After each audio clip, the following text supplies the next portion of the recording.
قدرت کی بنائی ہوئی اس کائنات کی ہر چیز میں کوئی نہ کوئی تحقیق چھپی ہے، جس کے لیے انسان برسوں سے محنت کر رہا ہے اور اس سے کافی استفادہ بھی حاصل کر چکا ہے، اور گزرتے دنوں کے ساتھ ساتھ آسائشوں سے زندگی بسر کر رہا ہے۔ اور ہسٹری آف انجینئرنگ کے پارٹ 1 ارلی ڈیولپمنٹس میں ہم یہی سب دیکھیں گے۔ So let's start.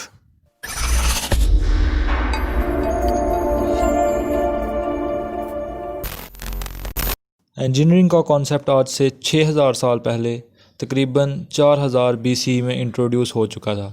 جب یورپ، جسے ہم آج کے عراق کے نام سے جانتے ہیں، وہاں ایک شاندار قسم کے پیرامڈ کے سٹرکچر بنائے گئے، جس میں اینوزگرت اور وائٹ ٹیمپل شامل تھے، جہاں وہاں کے لوکل مذہب کے لوگ اپنی عبادات کرتے تھے۔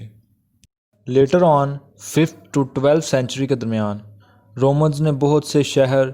پیرامڈز اور ڈیفرنٹ کنسٹرکشن سٹرکچرز بنائے،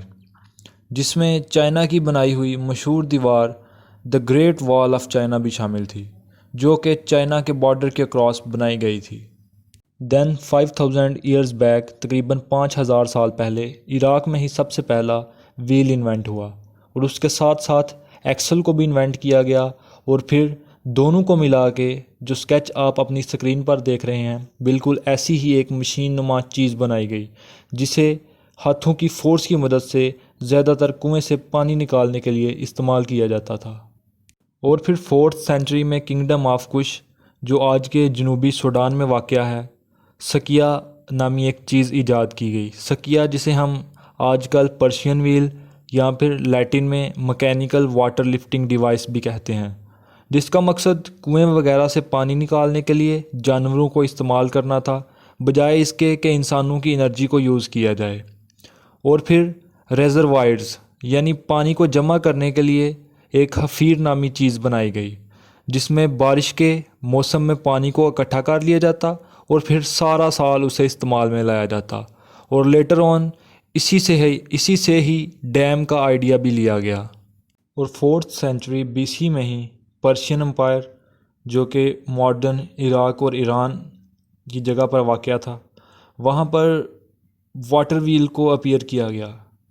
واٹر ویل جو آپ دیکھ رہے ہیں، جس سے ہمیں ہائیڈرو پاور یعنی کہ پانی سے بجلی بنانے کے آئیڈیاز، ملنگ، رولنگ، گرائنڈنگ اور ہیمرنگ وغیرہ کے آئیڈیاز بھی ملتے ہیں۔ اس کے بعد لیٹر آن اینشینٹ گریس نے ڈیفرنٹ مشینز ڈیولپ کیں، جو کہ ملٹری اور سیولینز ڈومینز میں یوز ہوئیں، جس میں famous scientist, Greek mathematician, physicist, engineer, inventor and astronomer Archimedes کی انوینشنز بہت زیادہ اہمیت کی حامل ہیں، وہ بھی شامل ہیں، اور ان سے ہی ہمیں مکینیکل انجینئرنگ کا آئیڈیا بھی ملتا ہے۔ بہت سی مزید انوینشنز کے بعد چائنا اور رومنز نے اپنی آرمی کو مزید پاورفل اور اسٹرینتھن بنانے کے لیے ملٹری مشینز بنائیں، جو ایز ویپنز یوز ہوتی تھیں، اور وارز میں ان کی مدد سے میزائل کو فائر کیا جاتا اور بلٹس اور سٹونز کو ڈسٹینٹ ٹارگٹ پر پھینکا یا فائر کیا جاتا تھا۔ Hope so you will like the video, and for further parts stay connected and subscribe the channel. Thank you.